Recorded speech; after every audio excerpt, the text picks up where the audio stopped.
RDC est une et indivisible. De la population et de tout le monde, c'est qu'il faut tout arrêter pour faire face à cette situation.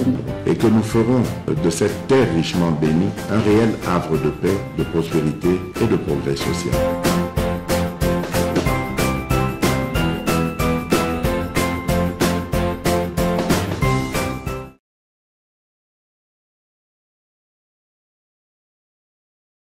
Dieni, cadre de Nouvel Élan. Mbote. Mbote nengi mamelo pe na pesi mbote na iko débatteur na kanisi na tango esengeli représenter tika na beta mbela ezali na okili kambo to kolobeli kambo gouverneur awa kasi bayi gouverneur baye te mamelo ngai na oti mokali ezali route mokali ezali na niveau na dégradation moko vraiment avancé lelo route est commis impraticable. Donc, ceux qui montent à la route Kolongwa, Kibunda, Obima, Pascal, tu peux dépenser près de 4000 francs congolais.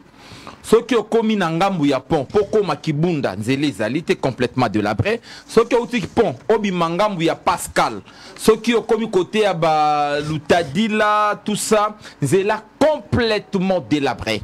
Donc, tu as commis tout, est-ce que gouverneur yango ya ville à Kinshasa na gouvernement central bobo sana a été commune ya Kimbante que c'est la plus grande entité en termes ya population parce que je me pose des questions otali nzela ya Kimbante que cimetière banda ba finança mbongo na banque mondiale ti lelo oyo nzela wana babwaka mabanga ba kosibiso ba kimi mais basta financer qui m'ont dans la Banque mondiale. Au Kamati Nzela Nzoko, on comprend peut-être avec le projet Oyasika et Rubmawana, là on peut comprendre. Mais Kimbante qui ne bénéficie pas d'un ouvrage d'intérêt public, d'intérêt général. On se pose des questions pour Nanini.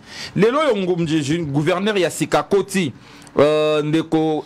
j'oublie encore en fait, Edi Eline Nebi adjoint Naye, qu'est-ce que na bango, bande konangai. To servir Mboka.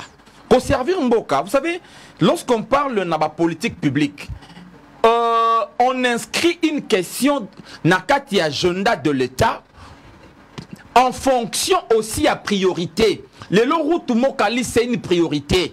Parce que na Kimbante que ezali zela oyo bato belé ba empruntaka. Zela ya Kimbante encore cimetière. On se pose des questions, on voit à un certain moment nous construisons de voies de prestige hein, ailleurs. Je ne veux pas parfaitement les citer. Au total là-bas on zela prestige. Parce que sur un gouverneur na kota là combien de gens empruntent route Munzela route Mokali na banzela nga na kotonga peut-être ça et là.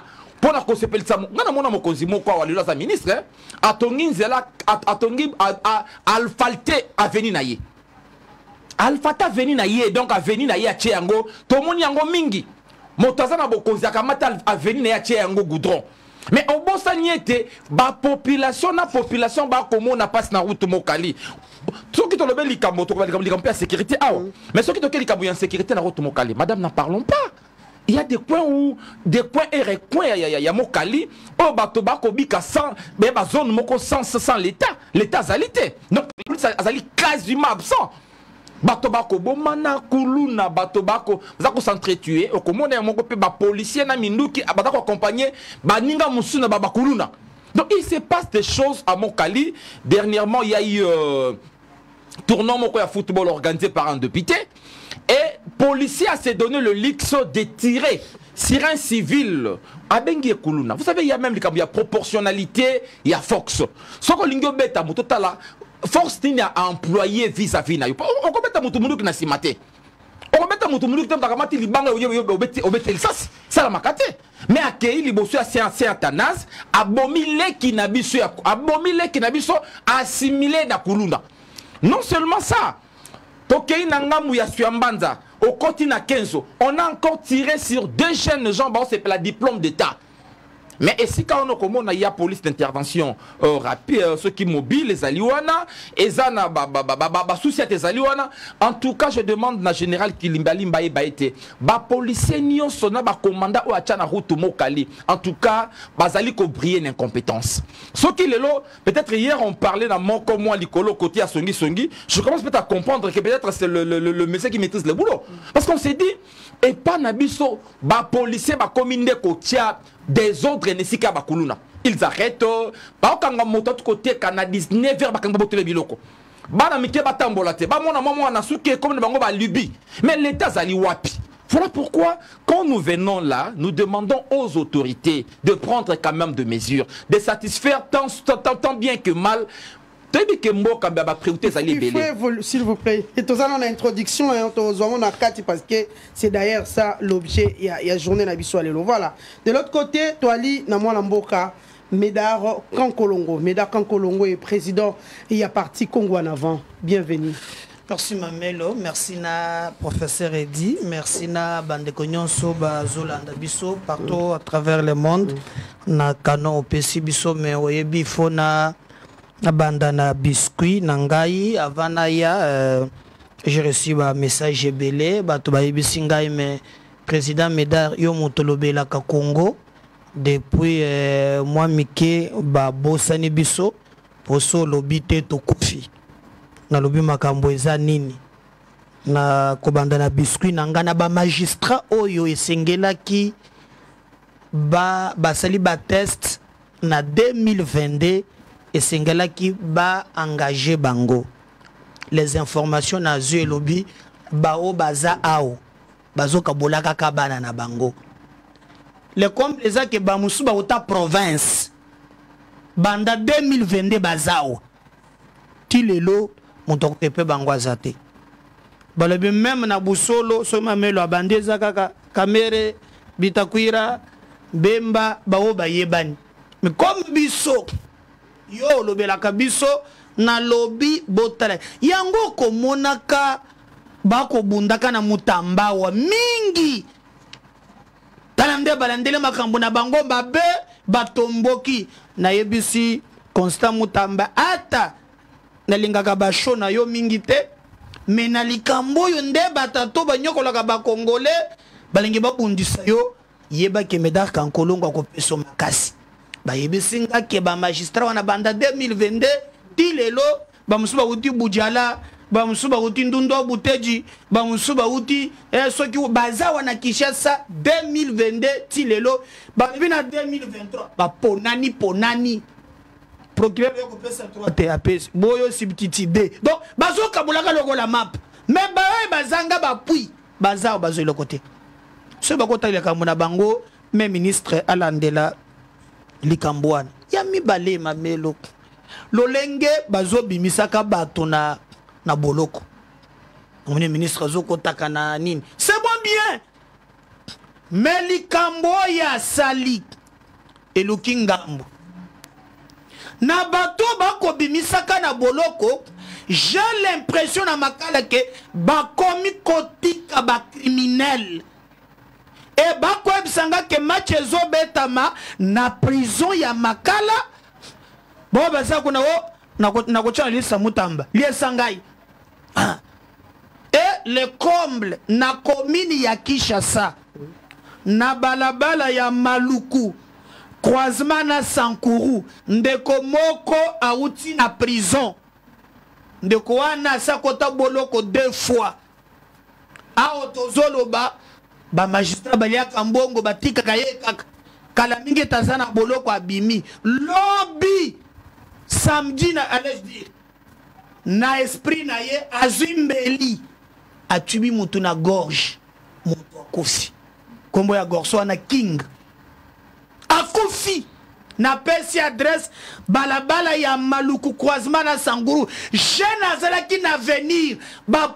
kotisi yembeli etant tozolo bawa balobi ke mutu ango bakangi ye aza na commune ya Kinshasa mais na ba information famille eza na mbongo azalaka soki akoti ase makala 2 fois ya mbalo abimi abomi mutu na mbeli donc senga Constant Mutamba kosala show eza bien et bon vérifier ka bato boko bemisaka na makade bo tchaka ba commission naza d'accord il y a des innocents je suis d'accord avec lui mais il faut une commission balandaka cas par cas avant ya le makambo ya Kimbansek avant na ya ao nazaka na une émission ba bengi ngake na quartier mais bakulu na ba criminel bazongi.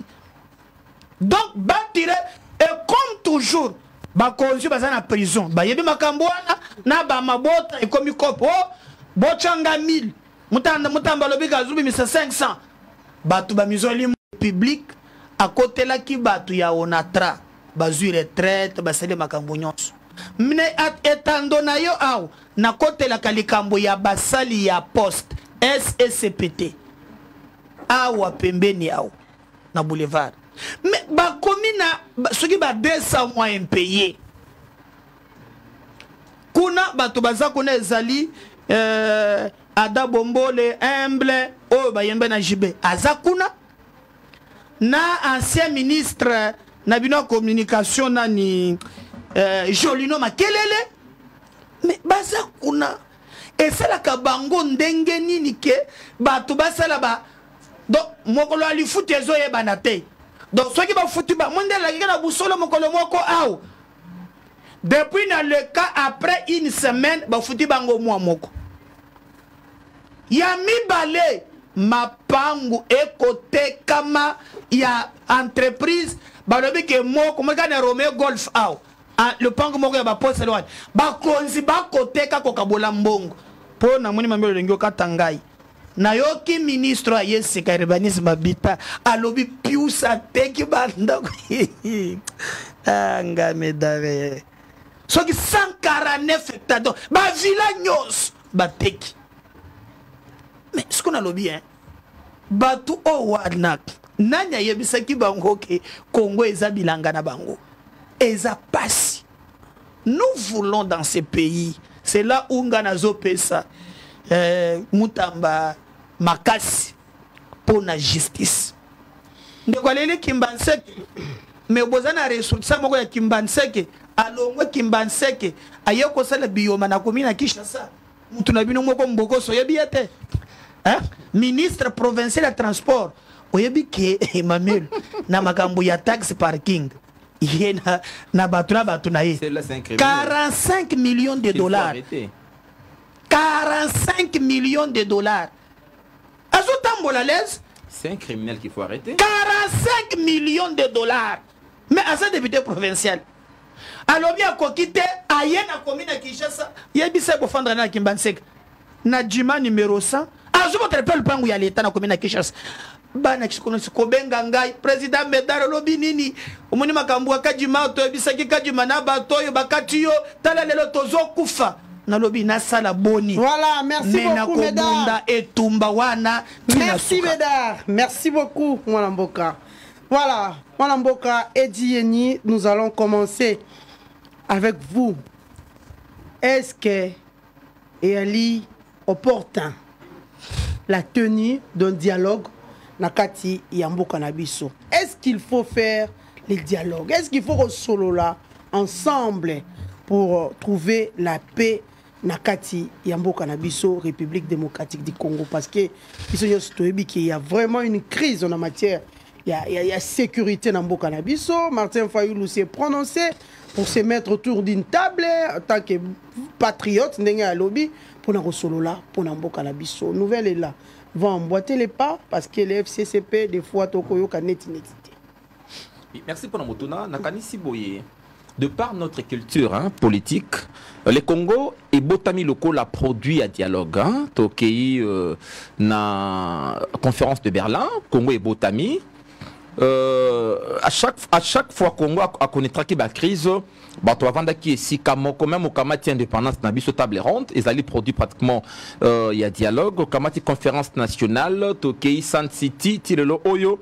Moi je pense que c'est dans notre culture à un certain moment quand ça ne tient pas même ce qu'Okei na basso traditionnel on nous parle na arbre juste à palabre bah par la kanaibanga là où juste le gens va vendre capo na ko traiter ba grande question ya mboka ezali mabete mais lorsque nous traitons ba grande question et sengeli to mettre d'abord en exergue l'intérêt général ezalate ko solo la pona ba poste pour poste donc totali ko privilégier dialogue pour bisoto kota to lo batango na bisoto lia non ezala un dialogue orienté pour na ko trouver ba grande question lelo ya mboka na biso. Vous savez qu'aujourd'hui le Congo est dans une crise humanitaire aiguë, exceptionnelle.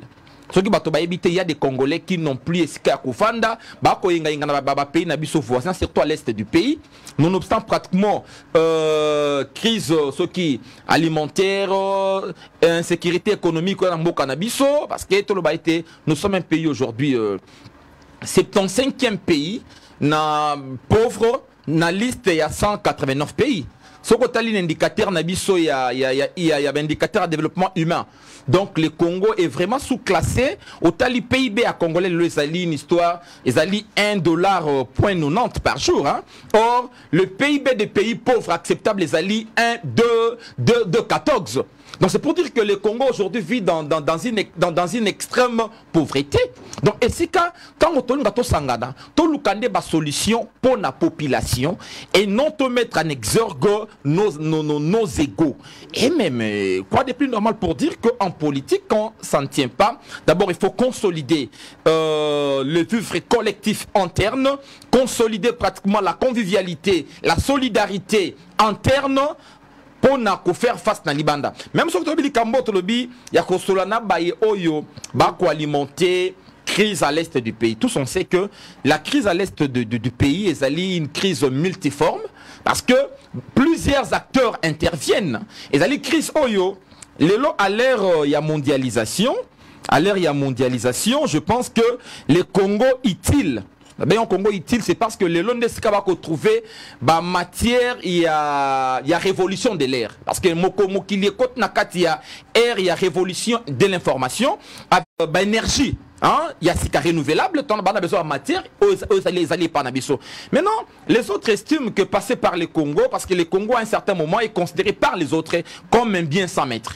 Parce que ça c'est l'idée que les autres ont du Congo. Parce que même temps Congo est botami. Congo tango botami, bato bafanda ki pona créer Congo. Tant que Congo botami le État indépendant du Congo, certains historiens se trompent même pour dire que le Congo est né comme un État. Non, le Congo était pratiquement une colonie, mais une colonie, pourquoi appeler ça Congo État indépendant du Congo? Et ça là une manière, il y a attirer sympathie américaine qui luttait juste contre ma colonie parce que c'est là une ancienne colonie et une colonie, il y a plus création d'État libre. Lingi bozwa Belge, le roi des Belges n'a moins malinité pour arracher appui. Il y a américain, il va pratiquement dénommer espace ango et ici. Mais ici c'est un rebotami. Balobinini, ezali espace, il y a exploitation commune, il y a différentes forces. Oyo, salaki ango.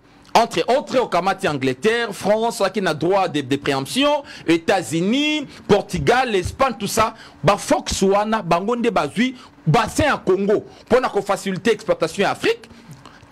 Ces gens-là considèrent le Congo comme un bien sans maître. Pour eux, le Congo leur appartient.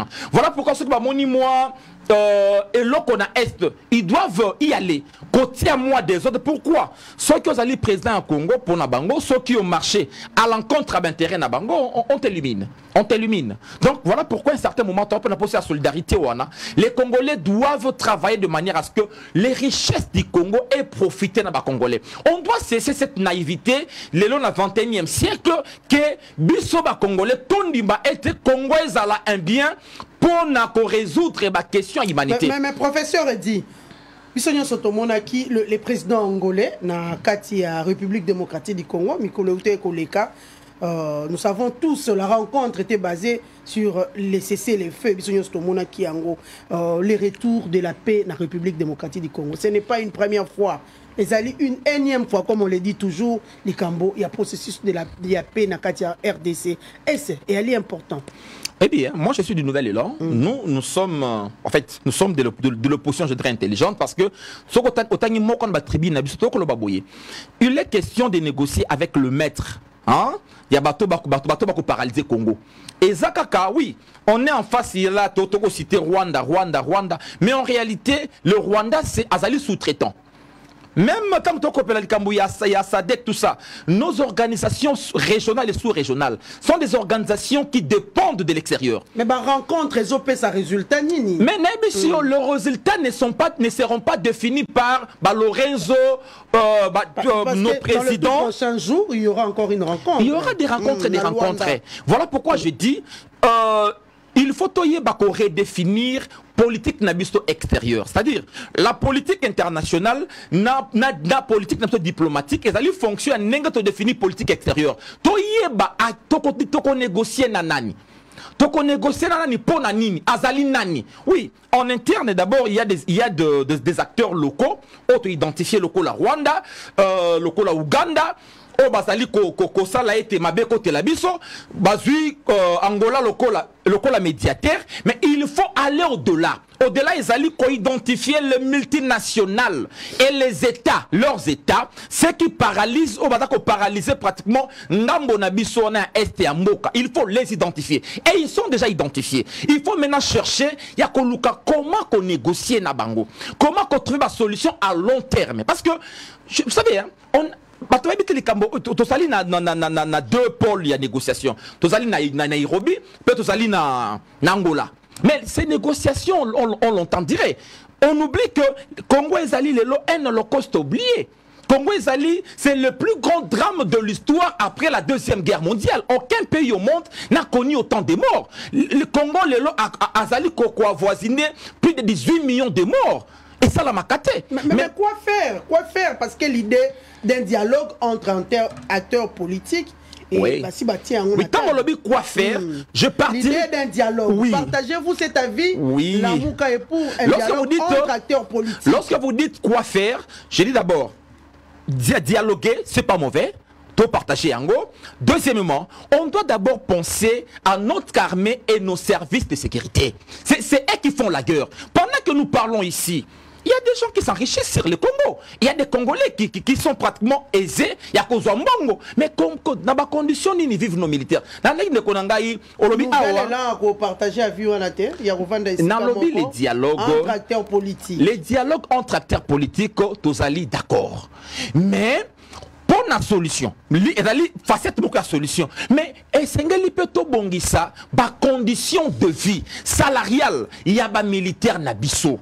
Ils sont dans la condition nini. Ils sont dans la condition nini. Quelle est la quantité budgétaire réservée à l'armée? Et comment Mbongo stopper sa kaba militaire ezali reparti. Mais il faut recruter plus de militaires. J'étais éclairé. Namoni Batoba Koyemba ministre Moko, un bon élève, un bon ministre. J'ai dit aux gens non, c'est les plus mauvais de ministres. C'est le ministre par exemple de la fonction publique qui a pratiquement triplé les effectifs à fonction publique sans tenir compte même il y en a 4 organiques. Au tenir compte la carte organique, au lieu de combat recruter, tu ne sais même pas ce qu'on a la tête à fonction publique. Qu'est-ce qu'on est appelé à faire? Mais tellement que tu as vous savez, hein, à l'ère qu'il est allé, il y a modernité. À l'ère de la modernité, il faut se laisser pratiquement conduire par des principes scientifiques, par des principes modernes. On ne peut pas être ministre de la fonction publique et recruter comme on veut, sans tenir compte pratiquement de l'organigramme, pratiquement, sans tenir compte, il y a... On tient compte de rien, on va dire qu'on recrute. Oubliant que pour l'instant, le plus grand besoin doit être orienté dans le recrutement de militaires. Amélioration de la condition de Bango. Parce que lorsque vous augmentez la charge fixe de l'État, et la conséquence, c'est éviter. On tenait compte donc, les 4 organiques, on tenait compte d'Angote, vous recrutant des autres, augmenter la charge. Mais si quand on recrute les militaires, on a besoin de militaires. Toko dialoguer, mais au même moment, il faut faire la guerre. Au même moment, on continue les dialogues en interne, en externe. En externe, il y a le cadre sous-régional, il y a aussi les cadres régionaux et les cadres internationaux. Quand je dis international, juste je vois pratiquement au-delà de l'Afrique. Hein? Donc je dis régional et ailleurs. Il faut négocier avec ces différents acteurs. Voilà, merci pour trouver une solution définitive et non une solution toujours partielle. Parce qu'on en a marre. Voilà. Avec cette solution, les Congolais connaissent toujours Awa, mort, Kokufa, Kokima, crise humanitaire. Ça ne nous permet même pas de relancer notre appareil de développement. Voilà. Parce qu'on ne sait pas maîtriser la monnaie à cause de tout ça. Merci, prophétie. Et par rapport, il y a cette rencontre entre Kigali Rwanda, au Bazeko programmé et Salama, dans Luanda. Est-ce que ça va nous apporter quelque chose parce que Ezalim Balali Bosote, tout le monde a une rencontre? Oui et non. Oui et non, pourquoi? D'abord, oui, Ezali Mabete, Batoba Fanda Basolola. Parce que Sotali, classe politique Nabiso, dialogue, même pour tout comme en indépendance, c'est ce qu'on appelle table ronde. Imaginez-vous à l'époque, Lumumba na Kasavubu. Mais ce qui ont tali banda indépendance, il est l'eau. Dialogue, quand les gens parlent pour la guerre, c'est pas pour la guerre. Les politiciens ont l'air calqués dans leur tête. Aux historiens à présent, banda na ba dialogue nyons. D'ailleurs, Lumumba na ba Kasavubu, bazalaka bien. Parce que moi, quoi, na table à négociation, moi, quoi, na boloko. Alors, jamais tokobanda masolo, ce que moninga bimina boloko te. Cela na mona kanzamba za bolingo. Parce que atindi ba Lumumba le bosso, atindi ba Kasavubu. Toi, tu penses que ce qui nzamba change à Carole. Atindaka ba koko nyangi, ba bitakwira, ba je me okoba qui s'appelle ba mususu wana ba yaka na ane oya ba tolongi tozwa indépendance ngana njimité nete ba vie folenga ngo ina njimité mais tala comment nzamba salike azune ba tindi bango avant ba komi na table non tokobeta masolo te il faut moninga ya okomona ke ba dialogue e salama liboso ba to ba privilégier ba intérêt ya mboka yango yokwinda biso na indépendance bien que ezali indépendance pas tellement ndonge tolingi te mais tie biso quand même na droit surtout la gape na ba dirigeant conscient balingi basala quelque chose tolongo wana na o nyonso etikali mamoilo esuka kakaka na kokabola pouvoir il y a suka eza ya oya to bandi d'abord Kabila yek abengi batu bao eza Kabila eza ya mabe asali gouvernement wana lobaki na chibala ou bien badibang nana zoki le bosu mutu avendu bien Sami abimi wana na kochela bino ba maternité boko bota bana ta ofele bota nana ba couche sote bana ba bota ma période wana en désordre dialogue et bota Sami badibang tope mate o batikale libanda dialogue ango ezal munyatu l'église catholique togena Senko l'actuel président de la République bakota kuna il fallait payer ça 5 noms pour bazwa premier ministre à l'époque pas viens Zenze Bruno azukopina ya poko pas makala premier ministre sotali na nyonson. L'avantage à bas politiciens, bas prophétie français makasi. Normalement, vous voyez consensus, union nationale. Donc, bas terme makasi. Mais so landeli est intérêt na bango. Hollanda qui président de la République, na interview moko na Belgique. A lobby, ba évêque, ba monaki pour na likambouane. Mais président répondait qu'il y a le lobby na kosala na nani Katumbi borderline ce que frère oye comme na Mikolo borderline français peut faire comme na français pour comprendre que pose ba congolais bien le français on ni matata te troïka stratégique taux d'inflation cadre macroéconomique na moneka ta mwana oyo ya oyo basale coup d'état nani ya Christian Malanga asale coup d'état na Lingala ko samba changer comme en anglais donc c'est un peu ça na ba terme okozo na yo bat fatia lobby mais maintenant mutune ezali est-ce que il faut aboyer jusqu'au bout non baninga balingi pe balia Congo ezaye mon côté dialogue yapo na sécurité non kolia mamelo na pesio historique journaliste aza historien du présent yebi sangai dialogue moko yo monite baninga pe balingi baliande soki eza pona cohésion bako sangana balobi kaka que nous tous derrière nos forces armées basali ba marche ba mobiliser est-ce que zo sengaka nécessairement ba fan non bana mai va comprendre ndenge tozo kende tozo kokate toza pe tolia facha kanga motema te. Bon, peut-être Kabila koyate, Kabila multimilliardaire, Mozitu chef naye, banda ko nyonso paparate ateki, aza sone le côté. Ozui nani Fayulu vient ngai okomona fade nokuna problème ezali. Donc bana mai ba comprendre que eloko ezate. Bon, le Congo est un pays abisso nyon, c'est un pays mon côté, to kotape, tout ce pays abisso ndambu, mais Kabila koyate po, Kabila est un multimilliardaire.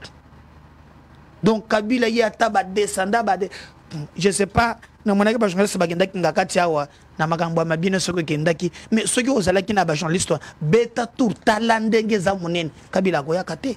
Mais là où na yo qui passe, na yo qui présent lobby que l'AFCC Kabila. Donc c'est que dialogue que vous allez na yete. Mais en même temps Kabila, Eric Oyo Bakangaki a lobby Muntwazana Makambwa neza Kabila. Na tikelo komo na procès moko salamité. Mais au mona kitango ba jeune Oyo que nazo condamné ba acte na bango nga jamais na kolingate force du progrès abanda komata atakakabato non akolinga jamais parce qu'il y a les organes habilités il y a qu'à gérer mais tango bato chaki na Olive Lembe au moni mobilisation à limba a tchaba militaire a tchaba ba keko lukaba jeune wan mais banda kala bandu ko bege bagresa kabatu musus pourquoi ba kenda kite et puis na moni ba magistrat o ba condamner bango à mort. Oh. Donc, bino kaka so touché au livre, ndebo mni condamnation à mort. Mais Kabila balubi que c'est l'AFC. Bah même juge beaucoup de procès. Parce que c'est lui qui a dit, c'est l'homme le plus informé du Congo, qui a tous les services. Donc pour moi, je pense que dialogue ezamabete sogibana mabalingi pe balia. Donc ezale kambu ya guerre kunate balo kande moyen ko habiller yango. Donc so lingi balia eza kolia muntu mokote omoni fumu mpe fozo pe yaye nani faut pas zo yaye o comme ce vice premier bakaboli à la fin na rejoindre ye et loko ya mutuya ezali armé wana l'interne. Deuxième phase oyo dialogue régional nalandaka fie nanga bitakwira aw à l'époque Israël a yambaki alobi non tout landa EACT parce que président ya Kenya azali na ye utu jamais à kokotelaka Congo soki batu pe balandaka pe mission na biso batiaka ngo en pratique eza malamu soka fatia le minderbi oh non masolongo ebebaki po président ya Kenya akotelaki Kigali akotelaki Kagame mais na meki kolande la politique ya mboka na ngai mamelo na landeli dialogue leki entre facilitation entre Joao Lorenzo na aw na ba résolution yo kango balobi o bayokani o ba neutraliser ba FDLR mais on est à piège on est piège on a bien neutraliser FDLR oh motif o Kagame abundise la kabiso alobaka ke na Congo ba FDLR bazali nde bazo menacer sécurité na biso yoko soko Joao Lorenzo balobi mais na o etali soko ba militaire rwandais balobi oh non kuna na sur résistance oh na politique internationale ezana ba principe oyo batoshaka te ezali territoire ya baninga na kotala lolenge bako beta masolo ya Joao Lorenzo na komona ngo penza kitoko te et na mona ngo Congo ko gagner eloko te s'il s'agit na position y a parti Congo en avant to solo là na pes exemple comment Joao Lorenzo ba décréter cesser les faits mais en même temps 3 villages Kagame azui yango lisusu. Est-ce que yo t'a communiqué na bango ko condamné? Rien. Donc, moi je pense que ba nini wana eza distraction. Aujourd'hui par exemple, ndekonanga lobby quel est le budget armé depuis que Congo est à Congo, pour la première fois, un président a tué la armée, le 10% du budget national, c'est Félix. Maintenant, le problème est que ndeba ko yiba yango. Militaire moko bengi ngai pour musananga medarka yango wana kolobela kabatu. Muna taka jumakata kingai na mone lengyo ya zasoki baati baseme kuna baba kama mama azosala lokote. Menga peuple ako benga ngai. Militaire moko benga biso mité ya 3e zone. Lobi baza kuna mbongo na bango ekatani na front bazuite. Sko ba lobi baya na Kinshasa bazor de remission baya kolandela awo. Baya pema komi ko kanga bango o bino ba mité ya 3e zone ndeni boya na Kinshasa. Mais to ko loka musolo na biso. Cet argent que le président de bourse ba ko kabolango lokola makayabu na bato baza awo. Mboka nini o monaka général bazalaka kaka bien na mettre défi awa na busolo yeba que le plus grand forestier monto aza na bazamba teka ka babwa koleka aza général na boyo kotanga kombo na ye ko finanga kingu ha général le plus grand forestier voilà mesdames yami balé mamelo na sinisi thématique est très important. Yo komona wat moto aleka na média aloba ke non nga na chaîne avec l'herbe 100 millions général bakotuna te soka zumbongo ngo wapi. C'est que le président a tient mbongo belé mais batu ba mesena kokwa musolo bakwa musolo. En conclusion, pour moi dialogue à l'interne eza mabete ce qui ba edi hein ba la resesili bazo pe loko ngana koboyela bango te po Congo za muntu moko te. Alors na libanda na sous-région eza hypocrisie parce que ezali ko faire gagner temps na Kagame azwa batu na ye atondisa na ba place ba congolais ba kimi et pas une abisso distraction. Nous devons nous maintenir debout voilà. Derrière nos forces armées pour tout gagner guerre. Voilà, merci beaucoup à la technique. Bah, tiens, l'abisso élément, il y a gouverneur et la ville de Kinshasa, Daniel Bumba, Lubakio Azalaki, Mokolo ya samedi, avant midi, la première rue limitée, première étape, il y a lancement des travaux de curage des rivières à Kinshasa. Merci beaucoup à la technique, mon Mboka. Professeur Edieni, c'est vrai, vous allez prendre votre temps comme ça, la rétropédalage par rapport à ce qu'a dit Médaka en Kolongo, mais nous allons aussi parler de la ville-province de Kinshasa. Ndengeto annonce qui en haut de le débit, il y a une mission à Bisso, il y a l'élo. Kinshasa, Bopeto, Tolongo na Kinshasa, Bopeto, Tokoti na opération, il y a 0 trou. Kinshasa, 0 trou. L'élo, Tokoti na Kinshasa.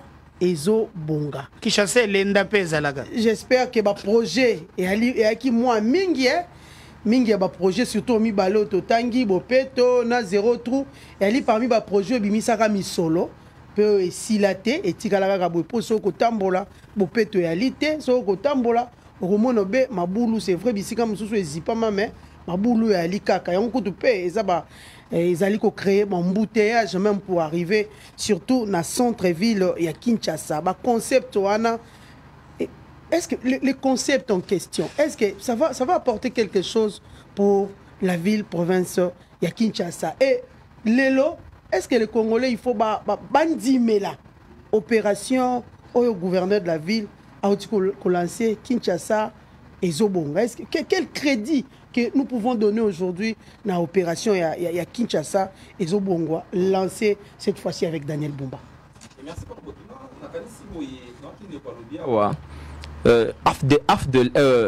F de l'air ont un alibi justificatif pour nous déstabiliser d'abord Congo. On sait que dans le corridor Bafongola qui ndemema ba Rwandais na kata bo konzikino de lo oyo na ba contravention na biso. Mais lorsque vous dites que tozoya na tolingi dialogue pour na koya ko kabola mbongo to ko mbongo ya l'état. Moi je pense que politique ezali d'abord compétition, il y a ba vision à mokili, il y a ba vision à monde. Voilà pourquoi ils ont la canon position la majorité. La politique ezali kokota na pouvoir ezali un moyen pour matérialiser sa vision économique, sociale, culturelle et autres. Biso tant que tout ça la politique nous nouvel élan, tout ça la politique pour na koya komema moi touche na biso dans la gouvernance de l'État. Donc on n'est pas là pour na ba poste. Ce qui a ba poste na kanisi me kala to radia na kat. Pour nous les dialogues c'est une solution partielle. Ndenge na lobaki awa tango lobi likambo ya budget ya l'État 10%, c'est bien beau, c'est bien beau l'augmentation pas à quotité. Mais lorsque la gestion est ali chaotique, lorsque la gestion est ali calamiteuse, au moni awa ba dysfonctionnement au sein de l'armée, mbongo esika ke na ba vraie opération sur terrain, mbongo est ali détourné, mbongo ezotika na Kinshasa kotonga mapangu, kotonga ba building na Goma. Hein, Kotonga Goma, Kotonga ailleurs, sont des généraux qui s'enrichissent, qui deviennent de plus en plus riches au détriment de militaires qui sont sur terrain. Les généraux détournent.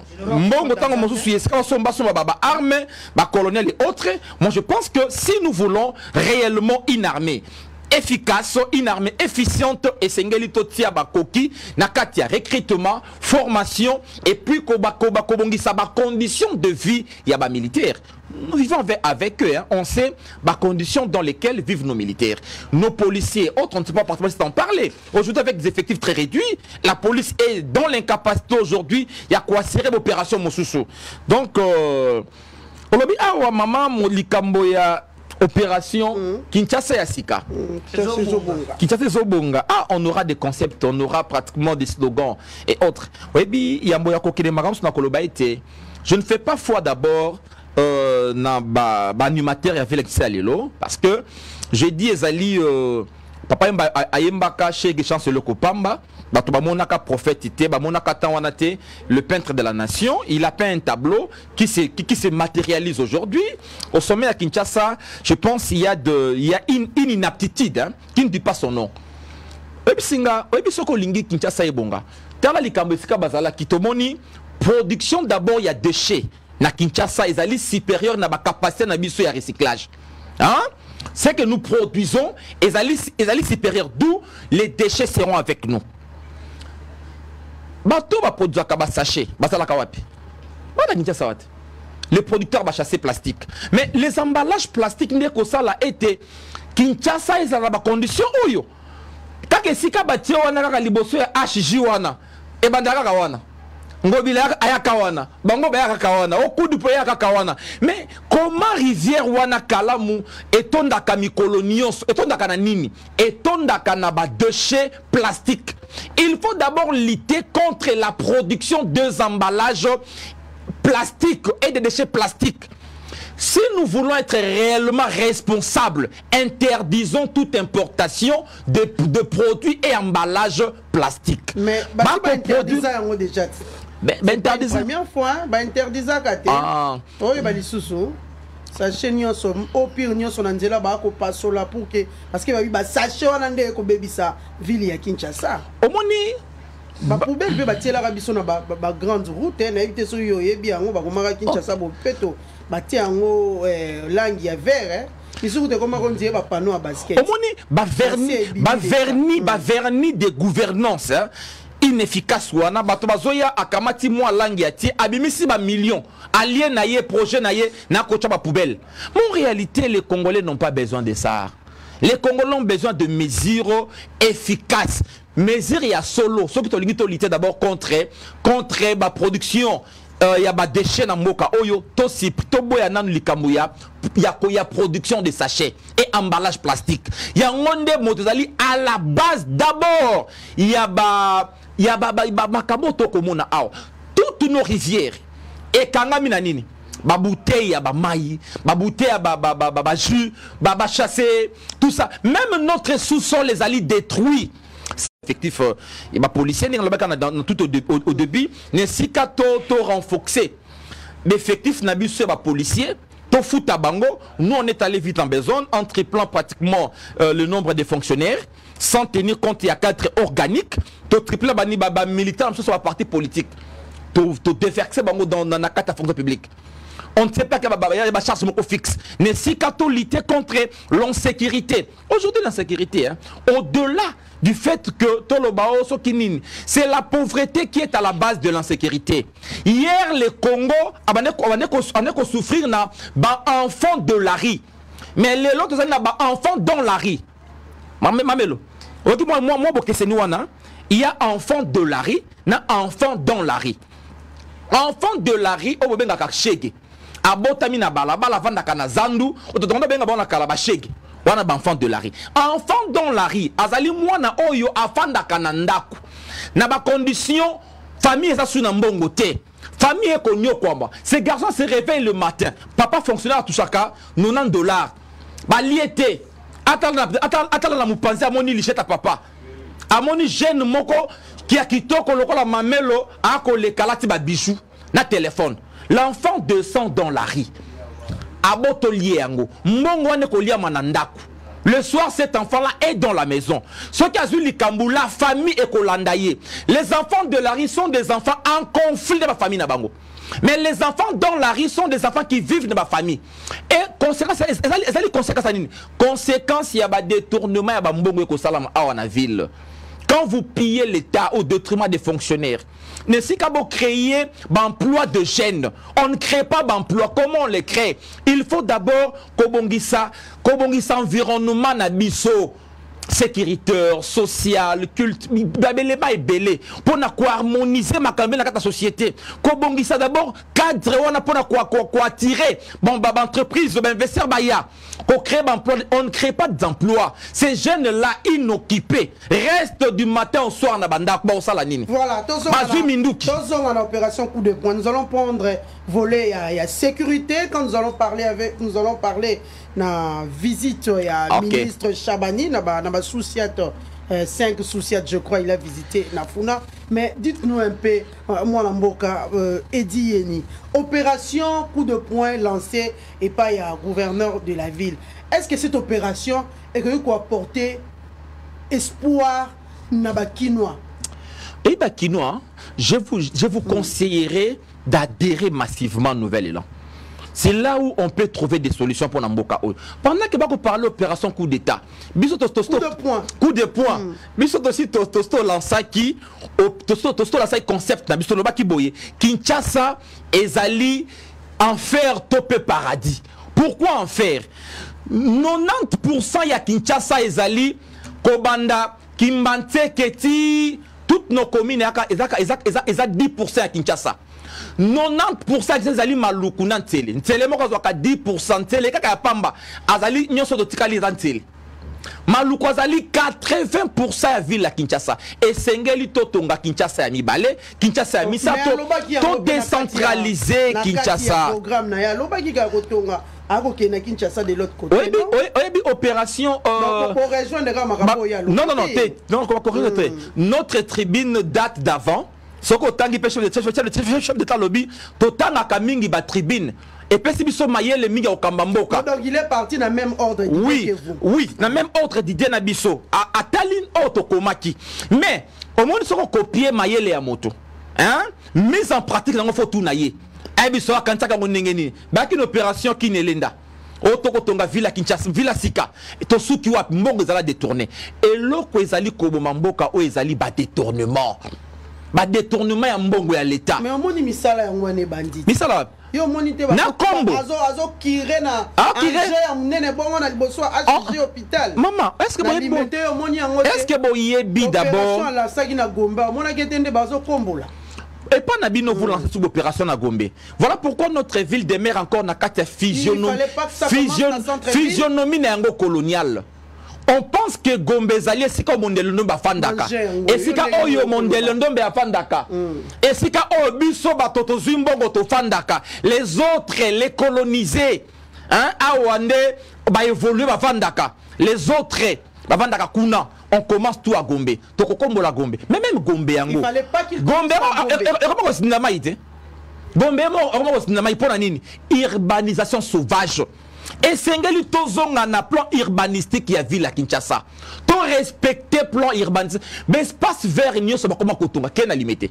Et c'est ça qui mosala wana. Ngobila tika na biso ba jet d'enfants, ba fikini ya sika. Atongi ba fikini tout au long ya boulevard. Na besika moko don gérer en cas de déviation moko ya vivement accident moko bana bakufi.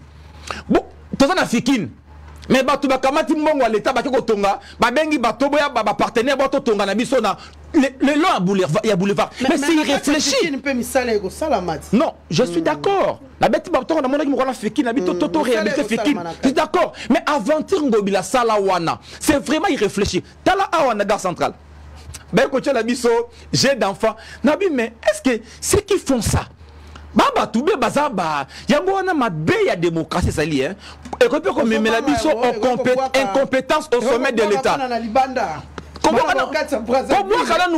nous banate moi bana miki ba quand même prévisible moi na ko sakana a ko traverser boulevard mamba toutier est-ce qu'on peut vraiment protéger ces kawana ce qu'on a réfléchi nyo sona pour nini cop république à la coopérant. Espace peut-être mon anaki. Mais espace sali est belé maman. Oh ba côté kateka espace vert bateka ba collège bobot ba collège qui ba tenir la gomme bateka teka espace belé belé. Mais ça peut belé. Pourquoi pour que ne batte ko chocho ko kimatique. Ni bobot kimatique bo chocho ko na kimatique.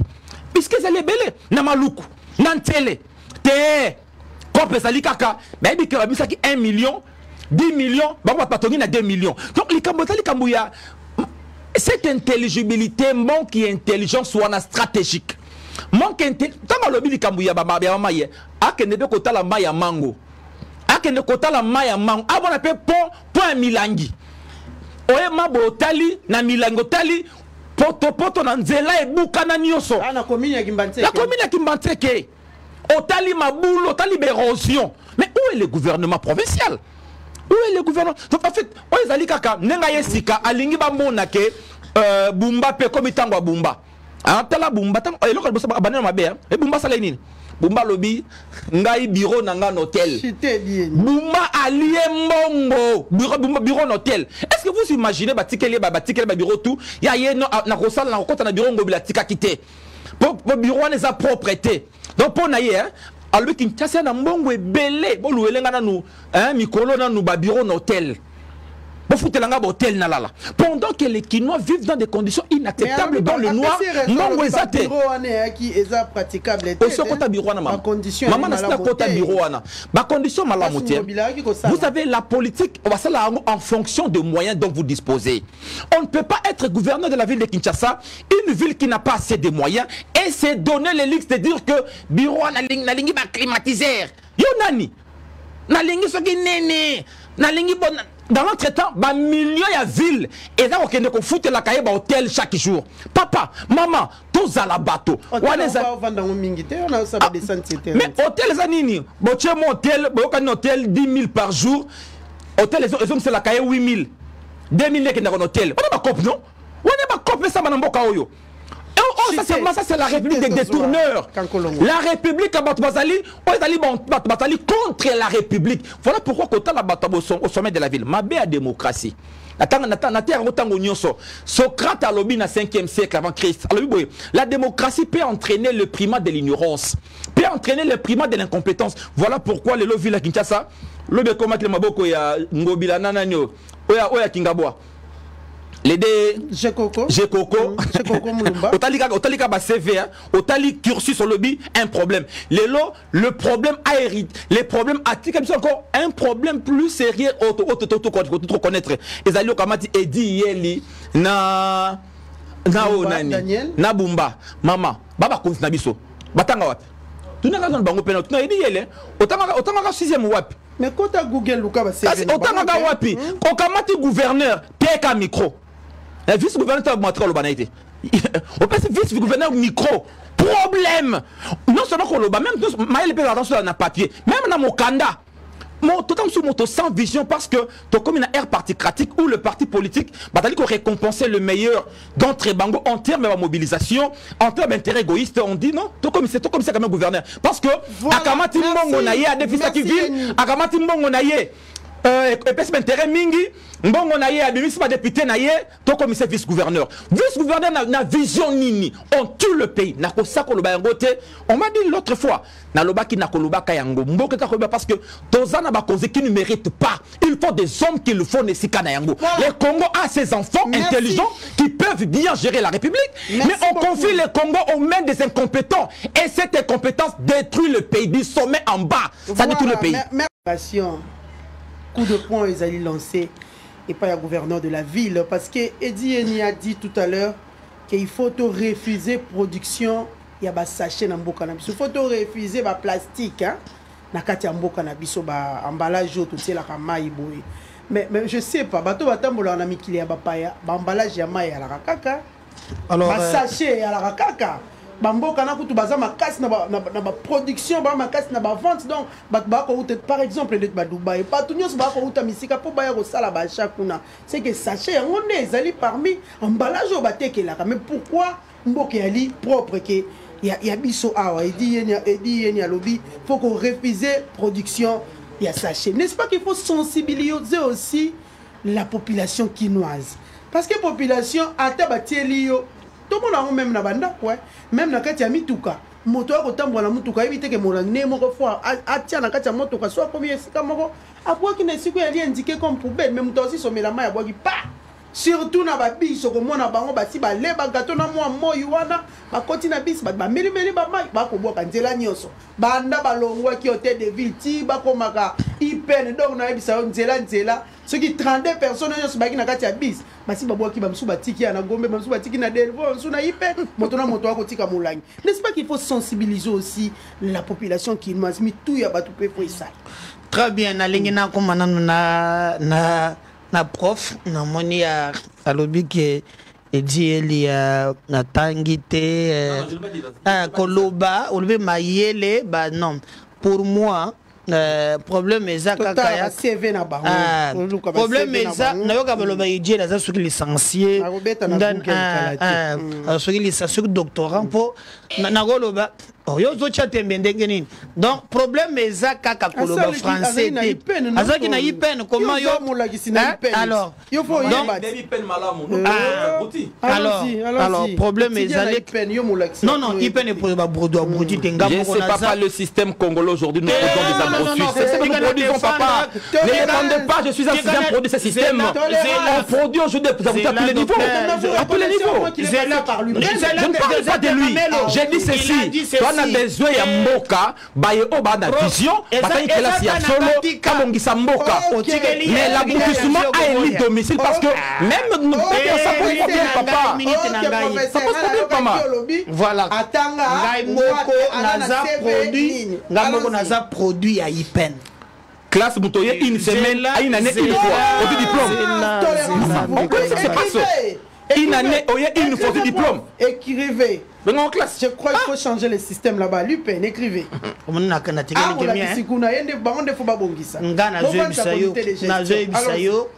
nga naza produit ya ipen tant nazo sala na ye on a bête makale kale na mission moko toleka ki na yo à la fois passé na bête bibutu donc ayebi yango malamu minga moko nazali non nazo bisa yo pona ko tali so que non eza université na ngai là-bas bazo former ba élite preuve yango yo hein produit à ipen et ça dans un plateau tous ça est donc il faut voilà donc je ne peux pas accepter que non oya lobake soit qui na incité moko kolotangi saka na lobi le système éducatif congolais professeur dit tolérance mon mboka évoluons mais d'akankolo soki otangi saka na incité moko kolozo tangi sakuna wana ngai talito mais webiso to tangi ezali malamu ya mibale koloba mingi kokoma eza na tina te pourvu que baye bazoko matata mponyo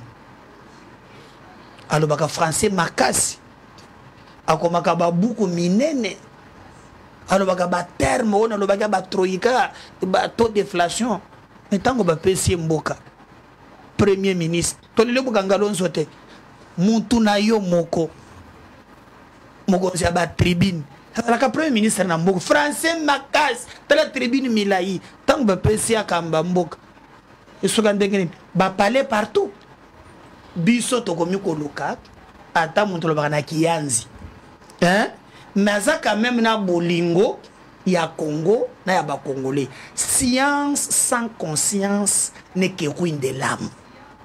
Pour nous aujourd'hui tolingi na dose ya science patriotisme mais à la d'ailleurs aujourd'hui l'élite a échoué. Parce que la fois passée, quand on a plateau, tu as un débat, aux sociétés sur les lots, quand Bino, il y a un français Milaï, Ndeboza partout. Assemblée nationale, Aubin Minako, professeur. Matata Mpogno, professeur. Ça ne pas un professeur? Un professeur. Donc, partout, bah, professeur.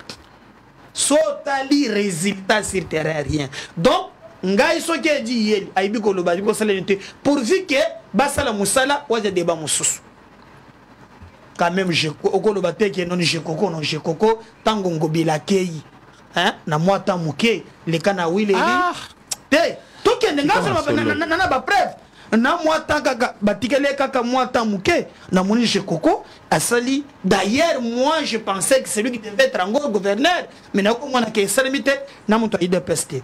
Mais là où je vous rejoins, parce qu'analyse n'angèse la kana objectivité na kati. Je partage les mêmes inquiétudes na yo. Nga na zolinga gouverneur na biso à réussir. Mais pour réussir, il faut yemoko à se doter. Na mona keke ko telemawan. Yemuto ko banda ko piloter misala wana, to pa poni muto coordonner. Parce que j'entends peu à l'ansaka ya na bandade. Côté azaki courageux à memana fati ni na banda ki komona avec Jantini mokola lansaki yango babimisaki ba poubelle nyon biloko nyonso ba tche pembeni les mundi se tondi après to fanda kaka boye mbule beti biloko nyonso te zongi.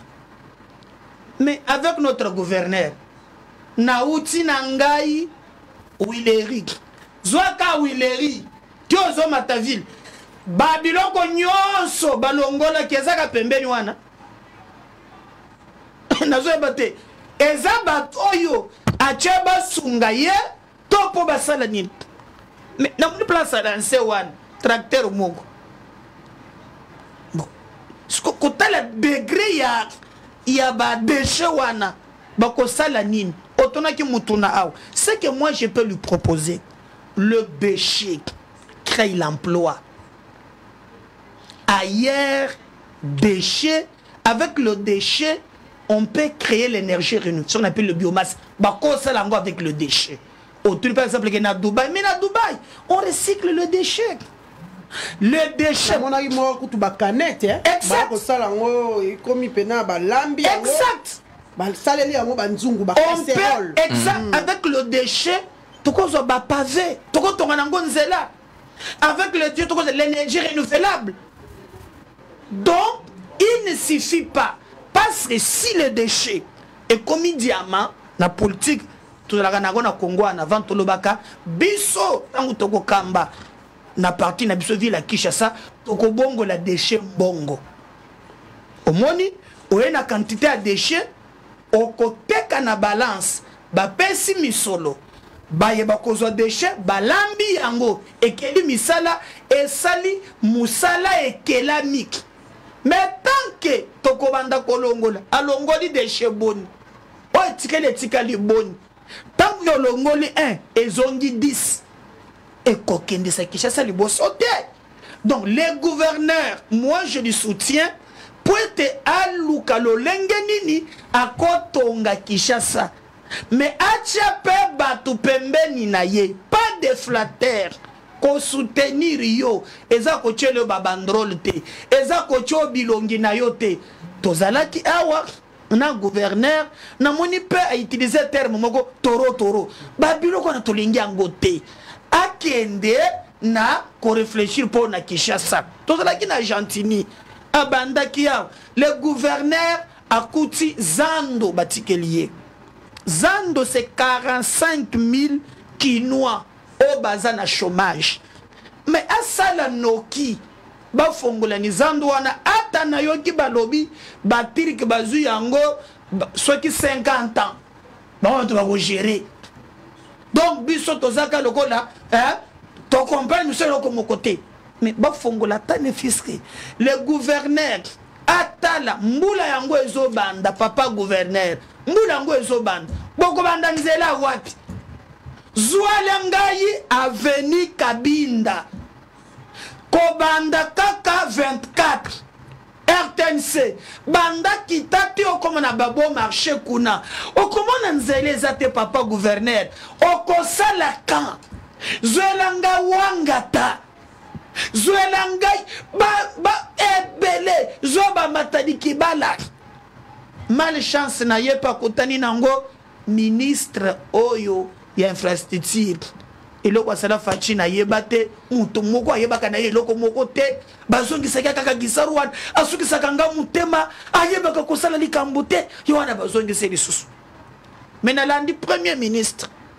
madame Judith alobiye pe azotia misolo ce n'est pas pour la première fois tango Gentina zalaki gouverneur na Nicolas Kazadji on donnait à Gentini 2,100 quelques mille de dollars le mois. Le mois.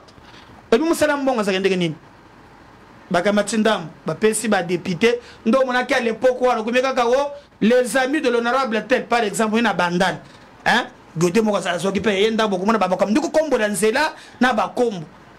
Mais tant qu'on va récupérer Mbongwana, Nicolas Kataki Yango Pesukaki.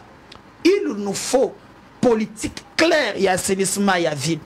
Et puis, papa gouverneur, comme on bazo kombo, o batwebele la kanango kakanaza, kombo nateka, kombo nate, yango nande bakubongisa nango Kishas. Ta matériel ezati. Nous voulons que c'était une façon de communiquer. Voilà.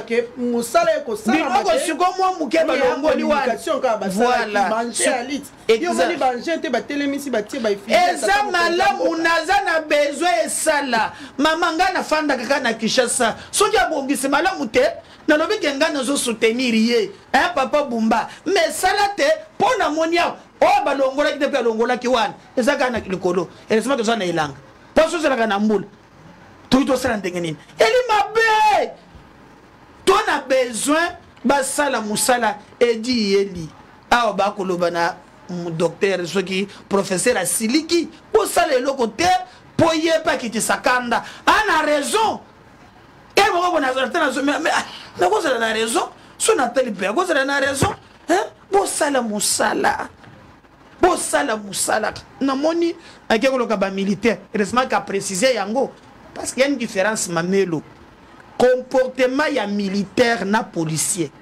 Le militaire a été formé pour les fronts. Heureusement qu'il y a eu pour un génie. Et bien, ça qui est militaire. Oh, militaire a un comportement y a front. Tandis que la police azalaka formé pour cohabiter dans la population. Police à proximité, il n'y a pas de formé à où. Lorsque nous militaire dans la population, il faut que les conséquences soient alliées. Mais comme ils ont un génie, le problème est athée.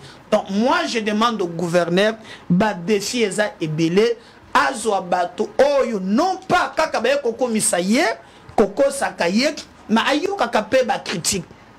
Il y a des entreprises oyo biso aussi to kali to tangi to lobi parti Congo en avant biso na bokonzi solution ya liboso yango ya mibale mais awadi na monika ka atelemi na limité nda sali mais bakani voza partout so bule suko ebeti obiso mbula ya liboso ebeti mbom zo wono nyonso eza gentil na zali susute asake na ye mamed mbula so ebeti moko kaka je crois que jour wana donc se rendre compte qu'Aza gouverneur à Kinshasa. Donc nous devons faire un effort, pas seulement. Donc aye bien monter ndengezala. Te o monde tozana elanga boye et c'est normal. Ndambo moko ebet.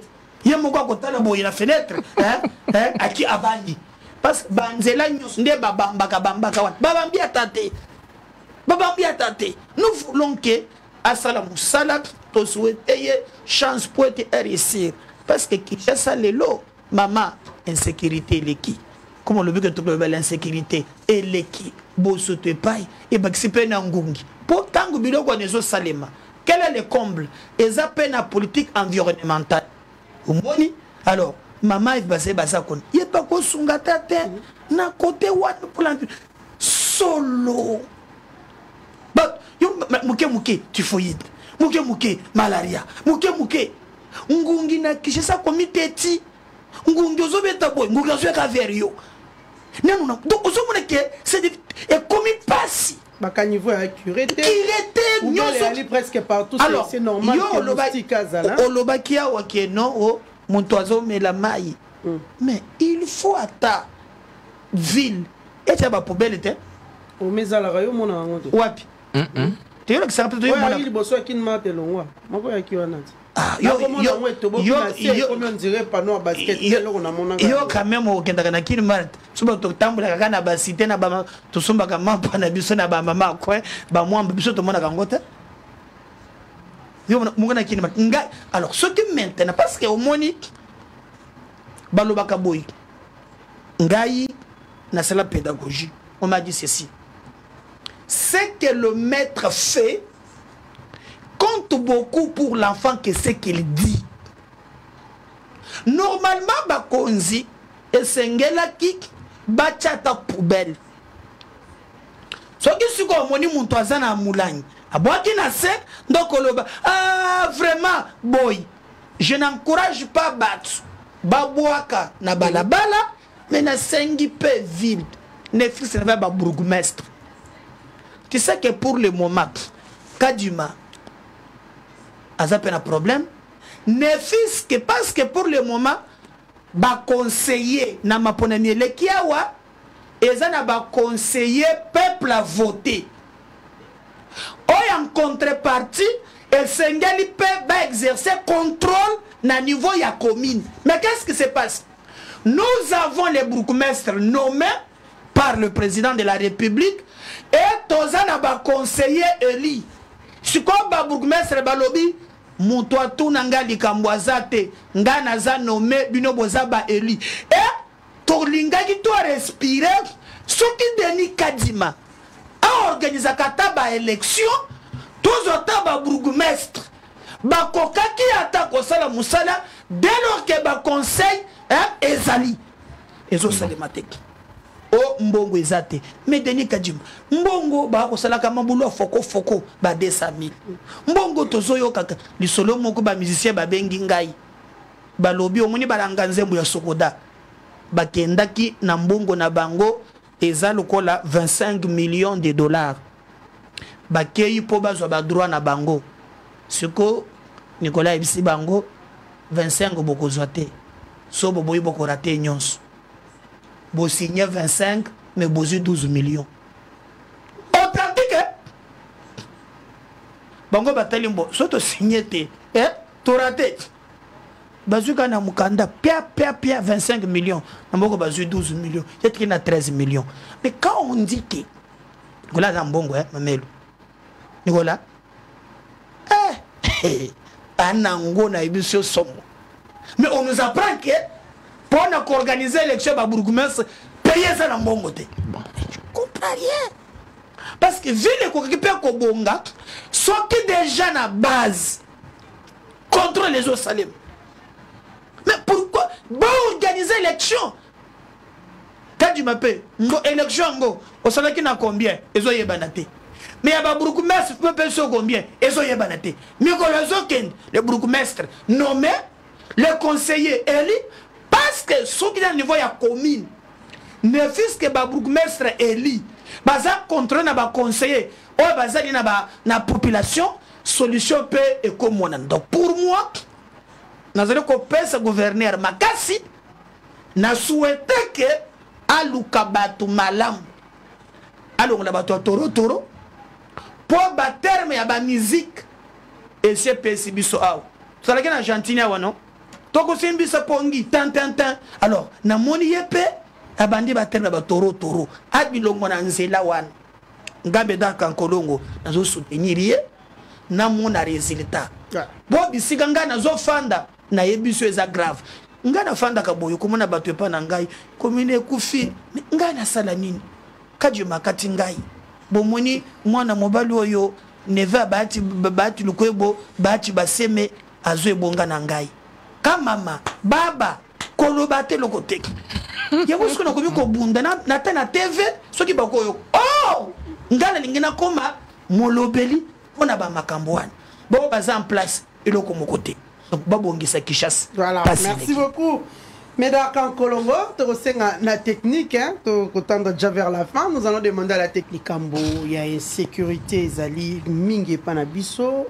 Mais tout solo la peine, nous avons conditionné aux policiers Nabiso Azali ko vivre Mokolo Alelo. Parce que le ministre a fait l'état des lieux, il y a des soucis à Bandi. Bandi d'abord dans le district, il y a Funa, à Sali, état des lieux, il y a Sika ou Vandaka, il logement, il y a policiers, il devait aussi s'assurer. Il y a effectif, il y a policiers, il y a Kalufungu, la paix à Kendaki, il y a soucis. Est-ce que cette stratégie mise en place pour garantir un bon encadrement et la police nationale sur l'ensemble du territoire national? Est-ce qu'il y a li malam ou au ministre Assali? Merci maman le panamoto na yo na tika na zonga moke na makambo de commandeur le biawa de commandeur. Je ne m'enchérirai pas mes mots. Je signe, je persiste que le système éducatif congolais produit des abrutis. Je suis malheureux pour Nazali enseignant. Il y a une charge ouana. Mais le lot, quoi de plus normal quand nous voyons un étudiant qui n'a jamais participé au cours, mais qui est délibéré à la fin. Un étudiant qui ne vient qu'une seule fois, surtout ceux qui travaillent en ville là. C'est partout. Je ne parle pas de l'UPEN tout simplement. Même Inikin, tout ça. Vous avez suivi il y a récemment ici, Nengeni étudiant, il y a 3 cycles à droit. Donc, biloko wana e boy bayango boye. Dans un siècle, il y a modernité, siècle et information. Lelo oyo, si vous ne réfléchissez pas, oui, j'aimais quand on le dit, sans la conscience, dans l'inconscience, on ne peut rien. Hein? Mais toi, on a posé à maïele. Toi, on a posé à batouba réfléchir. Politique, c'est-à-dire combat, compétition, vision, il y a monde. Voilà pourquoi on va définir ça, la programmation. Hein? Le champ programmatique et action d'un gouvernement. Pourquoi champ programmatique? Parce que c'est là où intervient la programmation des idées. Et ça, ailleurs, on a suivi les élections en France. Hein? Les 3 supposés, les 3 candidats avant l'élection, Premier ministre, au Moni Basa Kobunda, en termes de politique économique. En termes de comment mobiliser les recettes, vous sentez plus de l'intelligence. Mais la politique ne doit pas être un champ où on va récompenser ma pire petit, où on va récompenser Ndekonangai avec ou sans compétence. Il faut que souligner awa. Pourquoi? Kamama. Papa, on dit même pour un parlementaire, on dit parlementer. Hein? Pour une question, on voit un problème de la société, on inscrit dans l'agenda du gouvernement et comment une politique publique est singles à la maïele. Voilà pourquoi ailleurs il y a même comme député, comme président, comme et singles otanga kelasi bayeba otanga kawapi. On ne peut pas devenir gouverneur, président américain lorsqu'on n'a pas fait de bonnes études. Seulement au Congo. Voilà pourquoi nous reculons. Tu peux tout dire. Nous reculons à cause de Makambouana. Aujourd'hui, je dirais, bon, en tout cas, excusez-moi un peu le terme, mais l'imbécilité à élite collective a tellement élite domicile au point où, comme on a noir, blanc. Nous, quand on a grandi sous tout le monde qui faisait la politique, la politique n'était pas forcément un champ ouvert à tout le monde. Aujourd'hui, nous avons gâté. Lorsqu'on devient, on devient juste gouverneur à la ville de Kinshasa, c'est pour la conception. Ils ont jeté. Ils ont jeté. Ce que je dis ici, c'est pas parce que tu es licencié. Ils ont présomption à connaissance quand on a licencié. Es-tu réellement licencié? Nafon, Yamakambouana, peut-il concevoir quelque chose et transformer la ville de Kinshasa? Mais quand on voit ce qui se passe, cette politique de façade, moi, verni au tché, il y a la limite au tché verni. Donc on veut nous faire croire que moi je vais imprimer la bonne gouvernance pendant que le débit a été chaotique et difficile. Lorsque Lorsqu'un gouverneur ne sait même pas qu'il faut qu'on réduise les dépenses publiques, éviter les dépenses onéreuses, pour que na hôtel moko là, comme ça était la gouvernance centrale.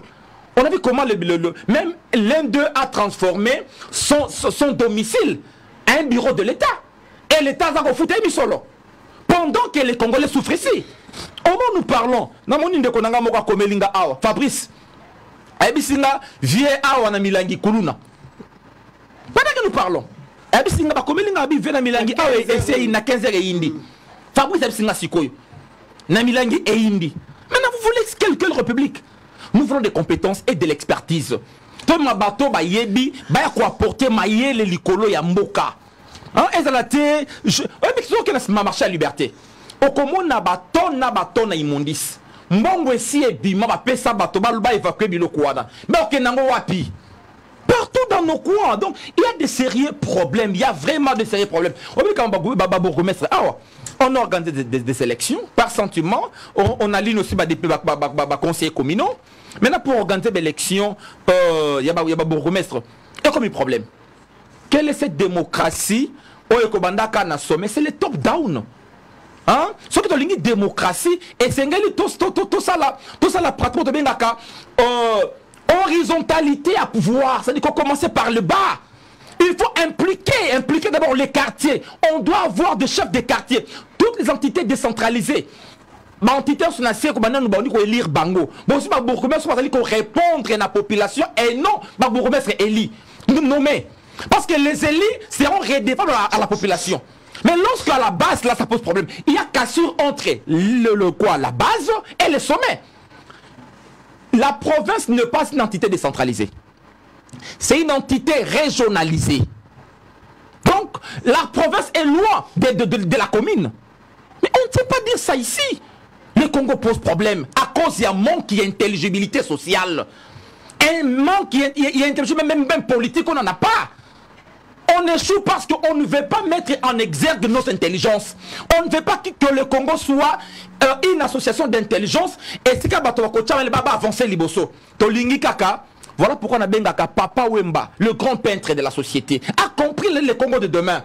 Ayemba Congo Anakala, chez Guéchan c'est le Kopamba. Il a vu venir de députés ignorants, de ministres aveugles, de gouverneurs sans vision. Il a compris que c'était un moteur pour peindre. Et c'est là où nous sommes aujourd'hui. C'est là où nous sommes aujourd'hui. La société est très mal partie. Dans l'évaluation, on passe à l'évaluation en amont, pendant tout comme en aval. Je peux évaluer action à Moutou, à Bokonzi. N'engeni à concevoir pour programme naïe. N'engeni à sali politique économique ni Moutou a échoué. Quand on a vu le président américain, son programme a présenté qui dans la convention. Moi j'ai compris que il est plus dans le messianisme économique. Il n'a pas de propositions vraiment concrètes. Mais c'est un président, avec les candidats américaines. Mais quand j'ai analysé le président Oyo, si je suis américain, la voté était. Parce que son programme est plus un programme de façade, un programme plus politique pour attirer l'électorat. Mais ce n'est pas pour résoudre les vrais problèmes.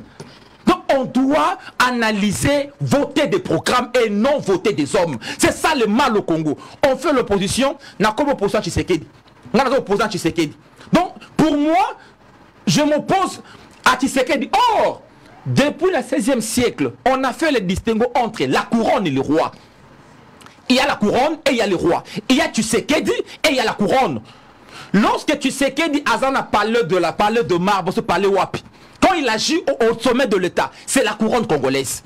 Quand Tshisekedi est dans sa famille, Azolia Fufunaye Avandi, c'est M. Tshisekedi. Lui, là, est régi par les droits civils. Par contre, la couronne est régie par les droits publics. Mais tout ça, on ne sait pas faire le distinguo. On doit avancer, on doit quitter ces stades-là. Il y a lobby, Tshisekedi, le père combattait Mobutu et non la politique de Mobutu. Hier, on a combattu Kabila et non la politique de Kabila. Voilà pourquoi Kabila passera. On va pratiquement demeurer dans nos incongruités, dans nos incohérences.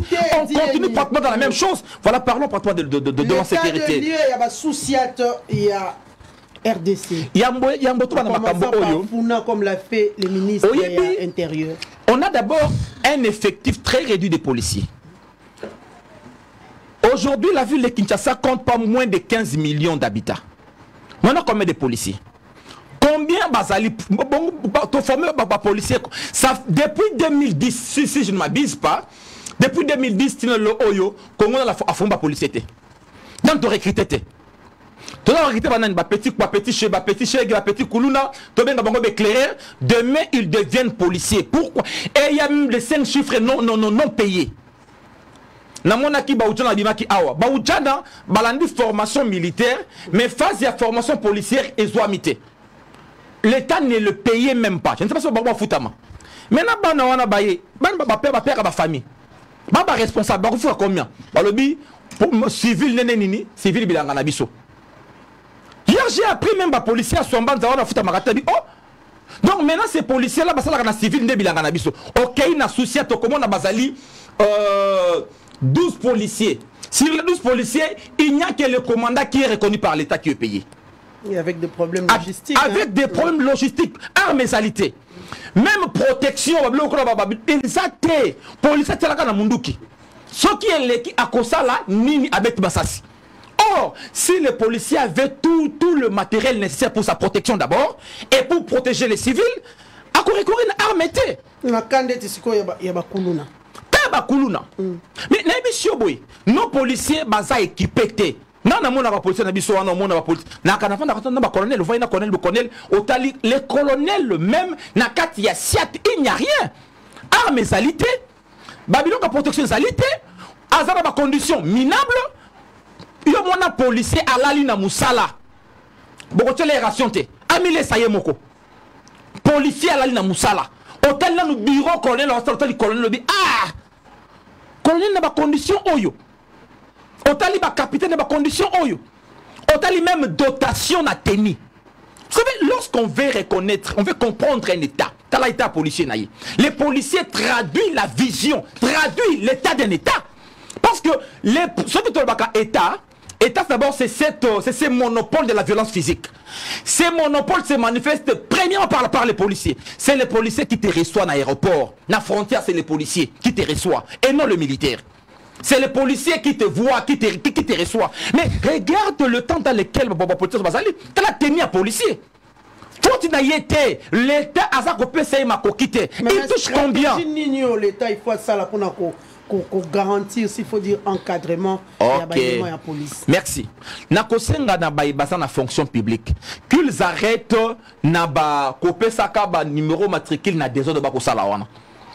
L'État, maman première ministre, pekisa engagement sur la fonction publique. Hein? Pekisa yango. Tala maintenant, secteur militaire wana. La police, parce que ce sont des agents de l'État. Hein, ce ne sont pas des fonctionnaires. Tala comment qu'on recruter des agents, des policiers. Qu'on recruter bango. Bon mbongo, bon recruter des policiers, bon former bango. Bana police, bana diplôme basa est belé. Les policiers est différent du militaire. Les policiers c'est quelqu'un qui vit dans la population. C'est quelqu'un qui doit être bien éduqué. Moto sengeli ayeba ko traiter civil malamu. Tangwa kangi il faut la technique ko kanga bango et sengeli moto wana tanga classe. Voilà, merci. Ba jeune diplôme bazali et belé dans sa classe awa. Même il y a des jeunes universitaires que l'on peut recruter. Il y a des jeunes universitaires que l'on peut recruter. Aujourd'hui, tous nos enfants, université. Pourquoi? C'est parce qu'on n'a pas d'autres alternatives. Si l'armée était réellement attrayante, si la police était attrayante, ces enfants-là, police, l'école armée, pour la société, ça la consolider. Merci beaucoup, Dieni. Mais policier to komona il faut pas appeler ça pe lengi po bana o ba ko ya sikoyo ba ko taper na musala yango te faut elengi wana pe pesa mais tant komona moi ba bi ebele za pasi. Alors merci Mamelo na longa na zongela professeur au moni yango il faut ya ko adhérer na Congo en avant parce que ezali parti solution. Lui, en tant que professeur à l'OBIC, a regretté que mon toque classe kakambala moko. Hein? Balobi a bien licencié non. Bison n'a pas tel monsieur Tolobakaboy. le système yozo bundela comme professeur il y a kokende ka classe chaque jour et c'est bomi mboka peso ba bilenge na nouvelle technologie bato bakomi kotanga lelo ata moto afandi na ndako na kopesa ndingisa po bino bozolo baka français mais boza na ba pratique ti on a bi ke ko ba français ba terme za o Socrate Napoléon okotanga pe kimpamvita mais osali kambo malonga to kenda na exemple ngoko na système na biso bato bagenda ka classe chaque jour moi na banda ka classe na maternelle a sali 3 ans moi na kokende classe chaque jour a sali primaire 6 ans a commis na 9 ans moi na kokende humanité a sali 6 ans a commis na 15 ans moi na kokende université so ki a sali médecine a komisa 23 ans mon toi kenda ka classe. Et le statistique nous montre que chaque année, les nombres de diplômés l'État zoboa kaba chômeur. Le dernier statistique nous montre que la population congolaise évalue au moins 75% de bango bazaba jeunes, mais 90% bazaba chômeurs. Mais ces chômeurs, dans le système traditionnel en tant que professeur, bakendaka classe jusqu'à 23 ans. Alors qu'il y a un et comme il m'a mis à cause de ça, Boussolo, il par correspondant à Zikour. Mais lui encourage à regretter pour Amoni, mon classe à Kendaka chaque jour. Il y a un qui est la professeur, égalité, Ndé Moni Boza. N'a pas cet exemple là. Matata, Koloba Français, Napoléon, Socrate, au fond, il y a des n'a pas cet exemple là, Moko. Or, les lots mamelo. Au moni table, tozo ça la émission, c'est de l'argent. Table oui. Pour monter à la table oui, on a besoin de 10 ans à l'université. Quel est le problème il y a Congo? On parle du Congo. Au cause d'un modèle américain, non. Le Congo, tozali un pays qui a la richesse, on n'arrive pas à transformer en Congo. Comment vous définissez un intellectuel ou bien scientifique? Division le plus simple, c'est celui qui sait trouver des solutions à un problème sociétal. Toi, on a un problème, il y a emploi. Toza 90% bazaba chômeur. Qu'est-ce qu'on fait pour nayo kenda classe chaque jour pour du zaga papier tolérance maître, tolérance on doit terminer. On parle science. On parle science non? Na loki na terrain ko bagone kulusu mais tika na kutu nazo tikela yo. Nazo ke lo mawak. Tika papa na ngai. Obebisa na ngai mission te. Hein? Évoluons. Donc, au commande que biso comme parti tous a parti solution. Et je te montre que le système aux autres vanté et c'est là qui se limite. Yo en tant que scientifique, au linga qui on a plateau, on a que sa modèle nanga oyo. Au moni modèle net INPP par exemple. L'État a mis solo et belé. Université éthique à la pona ba élite. Na domaine mokoboy. On doit décourager. Ce qui par exemple na université Mamelo. Yo kendega na ifasika kende na G1 communication c'est plein de bandes mais tout na ba tu ko se bazo salanine azana télé kin toaji andra ba c'est le coupage donc l'État lui-même a un système où azali non seulement koko li sababilenge parce que pose au diplôme pas moins de 20 ans au kendaka classe. Non, alors aujourd'hui on devait réfléchir autrement. C'est ça un intellectuel. Donc, on a coupé sur 2-3 exemples. On peut permettre, or, dans 6 mois, on peut avoir un menuisier. Tala bien, lorsque les Chinois arrivent ici, tout le monde a canine. Misala Moussous, Bayakana Batona Bango. Or, normalement, non minérés. Et nous devons avoir une école où ils ont vraiment, par exemple, Tozana Makambu ya Koltan, Toza Kakana école Moketanga Koltan. Comment pas bon la kayango? Mais yo ko kende na classe. Ozo sala droit. Oko mwana ne to mokolo wana. O no tozo tanga anglais, tozo tanga économie, tozo tanga mais globalité onyo swan. Toza na spécialisation na ba domaine te. Oh par exemple, toza na mabele. Boni basalaka bangren chimique par exemple. Moi toza problème ya courant.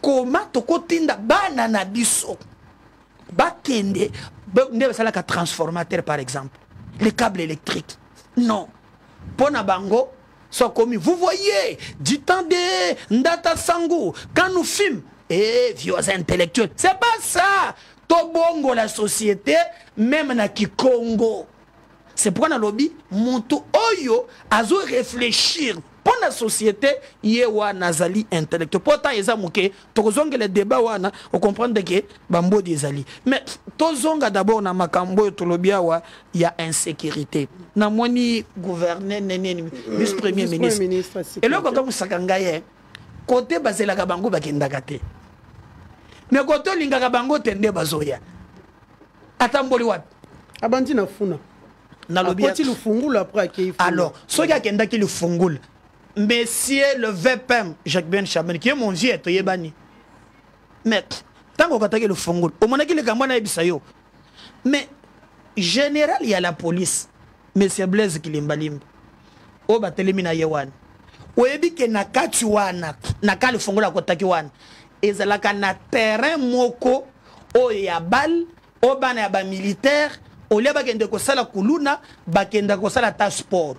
Oyebi ke bakomisi yango fourrière bakomisi soki babimisi mutuka na nzela mutuka moko ya minene lukaka mituka nyonso ata otelemisi mutuka osala besoin batoki soki na ka lufungula na yebisi yo plaque babengi ngai babisingame otozomona tala par exemple bajimini mituka cheke babekeka zolia nde bajimini mais terrain wana eza terrain ya balle obana basoda bakipaka te quand tu vas monter des bateaux qui m'ont annoncé à Zoya, et c'est la plein. Et mais tu quand on est à Kangango one, la plupart one, pour le one c'est $100, c'est $200. Alors, et ça passe. Quand tu as mis tout à bat, mais l'insécurité n'en parlons pas. Bon, police a un moyen T, ça n'a pas d'accord. La police a un moyen T, mais moyen bango bazouaka basala kanangoni. Les paix au bazouaka. N'appelle cet exemple, hein. Nga bazwaki mutoka na tele makaka boye no mutoka ezate oh bato ya o batambola kana baki bayibinga mutoka ote bachango na kikalung donc d'abord un pays na le fongol et puis un pays bato basaka la population hein l'état a escroqué population na mbongo ya parking 45 millions batongi tête. Et il va envoyer des véhicules. Est-ce que Botongi parking d'abord? Je ne sais pas comment on peut nous abrutir comme ça. Ma mère, non comme on a kuna, non comme on a mutuka nangai, n'alanda mutuka na côté na kati, non comme on a fandi wana. Moko moni, mais d'accord kolongo, boka bozu yaye, ako kende kolobe, bo libéré. Non, le président, zoya yo, mais yaba tumusu bazawan, mituka zola traba 200. Oh ba kangi jour wana. Combien $100? Ça c'est de 1. Dédé. Gouvernement central. C'est bon bien que de côté là-bas souciat. Mais les conditions. Policiers. Tennis d'abord. Oui, policier. Chabani a yeso ko sala quelque chose. Mais policier tango zoya. Nga mo ko na ko bosa la jour wana te. Ezalaki mokolo moko babomaki ba militaire français na Sahel. Na opération Barkhane. Ce ko baye bazu bango bazongi na France basaleli bango siko troupe arrivé barandra bango hommage na militaire o talinde policier alati okina guya kokota police donc okina elengi quand il marche au talik jour na malchance na ngai parade pesa na stade de martyrs ba militaire na ba policier na bimitraka image na zeke nango na policier na bimakaka boya biso bandiko bimama melu pantoufle musapiye pantoufle ni toboki musabi mili banda teni ya blé communauté ya pembe ne fiske ko doté bango da teni policier comme sumbele teni c'est très grave soki okeyi na niveau ya bachangu soki na mbata ezali na souciat moko babenga balobi siat wana ezosunga bango et maîtriser kuluna depuis opération wana mbata ekoti kuna Mais esengeli tout le monde se multiplier. Effectif. Ngai na kendaki na maizelu musika te na ipen. Espace police azate. Police azate. L'effectif est venu poser problème. L'olenge peut occuper bango. Par exemple, na mona kabakanga bango oh non barula. Soyez par exemple na Pongabi et komi péage. Na Pongabi eza péage. Zwa kabinda eza péage. Zwa so ba policier ba yokani. Ba kan ba futi sagabato. Mais ce que landeli mbongo me bazwaka. Et le côté policier azana achaka makelembe vraiment 4 mitou. Ceux qui ont mis 12 heures na mutu mon côté kanga en désordre. Nous voulons que ministre Atali a sali malam mais il faut payer à ça pour équiper bango. Biso na commune à Kinshasa. Heureusement qu'il na benga qui bourgmestre dans un numéro naie et qu'il a pu intervenir rapidement. Quand vous prenez au moni stade des martyrs, Ozan avenue Ngungu, na moi. Batu bakoti bandako. Bana wana bazo bakuluna. Ya zana babenga na Kimbanseke na quartier Maviokele. Mais wana bache ba policier moko soki ba udiana soki banani. Mais bango moko pe ba komi kokopere na bakuluna. Nous devons voir l'autorité d'État. Mais là où moi j'attends beaucoup na Blaise Kilimbalimba. Atekaka koluka ba moto. Po Blaise Kilimbalimba aza makasi na koluka ba moto. Po ebike soka ngi moto est égal à $100. Ache même na ba drone likolo pona kolandela ba moto. Mais tchaba drone na matati kibala. Tchaba drone na rompengaba. Tchaba drone partout. Quelque côté mbongo ezali. C'est très grave. Voilà. Donc nous voulons que police, pour conclure, police basala musala na bango ndenge elongobani. Surtout ba konzi. Bayo que le peuple mawa. Comme l'imina conclure, na conclure pe na likambo ya batu ya poste. Ba mama wana mama lobela kape bango. Merci beaucoup, hein? Merdar. Adam Bombole, humble, na yembelio de jiba yembelio, humble, bofutaka ba mama wana na ba papa wana. Merci beaucoup, Merdar Kankolongo. Tu commis vraiment à la fin de cette émission. C'est une émission que nous dédions particulièrement à Emma Ipungu. Emma Ipungu, l'un des réalisateurs, régisseurs, Nakatia. Bosolo Télévision, nous vous disons joyeux anniversaire. Nzambe Penza Pambolayo. Après Mingi comme Balobara toujours, il faut aller de l'avant. Que Dieu te bénisse abondamment. Encore une fois de plus, Bandeko Nyonso, il y a Bosolo Télévision, équipe technique, rédaction, direction générale. Joyeux anniversaire.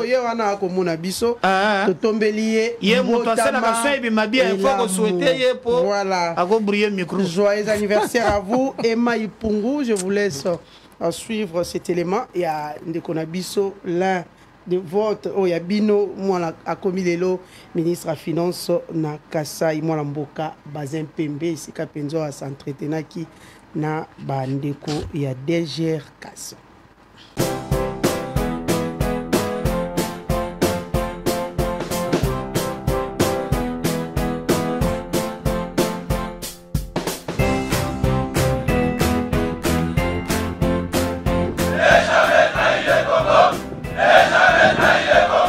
La RDC est une et indivisible. De la population et de tout le monde, c'est qu'il faut tout arrêter pour faire face à cette situation.